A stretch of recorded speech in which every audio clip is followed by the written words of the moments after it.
But an area you didn't apologize for was saying that unvaccinated people were the most discriminated against group that you'd seen in your lifetime. Why was that? Unvaccinated people were discriminated against. Well, I guess the way I look at it is that the community that faced the most restrictions on their freedoms in the last year were those who made a choice not to be vaccinated. I don't think I've ever experienced a situation in my lifetime where a person was fired from their job, or not allowed to watch their kids play hockey, or not allowed to go visit a loved one in long-term care or hospital, or not allowed to go get on a plane to either go across the country to see family or even travel across the border. So they have been the most discriminated against group that I've ever witnessed in my lifetime. That's a pretty extreme level of discrimination that we have seen. But this has been an extraordinary time in the last year in particular, and I want people to know that I find that unacceptable. Tonight marks the beginning of a new chapter in the Alberta story. No longer will Alberta ask permission from Ottawa to be prosperous and free. First off, I wish to address the inflation and affordability crisis. The severity of this crisis has been primarily caused by years of record spending and debt by the federal government in Ottawa, combined with a continual string of anti-energy policies that are driving up the price of fuel, electricity, heating, food, and everything else we need to live and raise our families. Canada is a global energy superpower. Alberta, with the third largest proven oil reserves in the world, is its nucleus. I grew up in a home where politics was often debated around the dinner table with my parents and brothers and sister. In grade 8, I had a teacher who thought communism was the best form of government.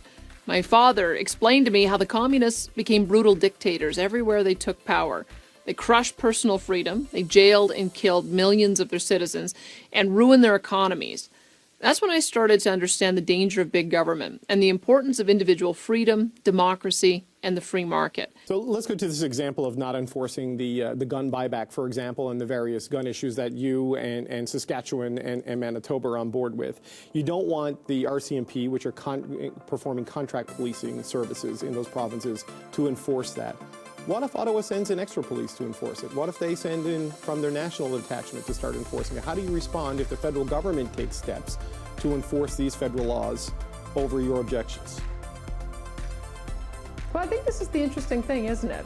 Public Safety Minister Marco Mendicino has said without provincial cooperation, there really isn't a way to enforce it.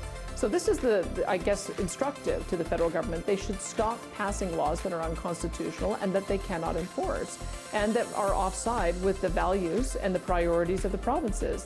And there's a lot of underserviced communities in rural and remote communities, a lot of underserviced First Nations. Maybe this is a way for us to have economic reconciliation too. So those are the kind of things that I think we need to start talking about.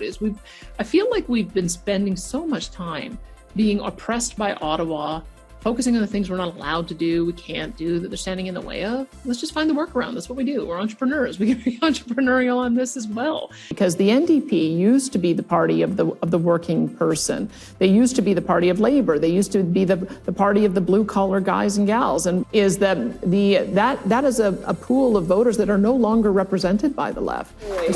I truly believe that all Albertans deserve an honest, hardworking, caring government. Thank you, Mr. Speaker. AHS had made a decision to bar unvaccinated workers from being able to work in the system, which was a decision we reversed. When I mentioned that was creating unnecessary shortages, that's what I was referring to. I'm pleased to see that everybody has been invited back into the system. You can come here from any walk of life in any corner of the world, and if you're willing to put in hard work, then you're going to thrive. One, two, three.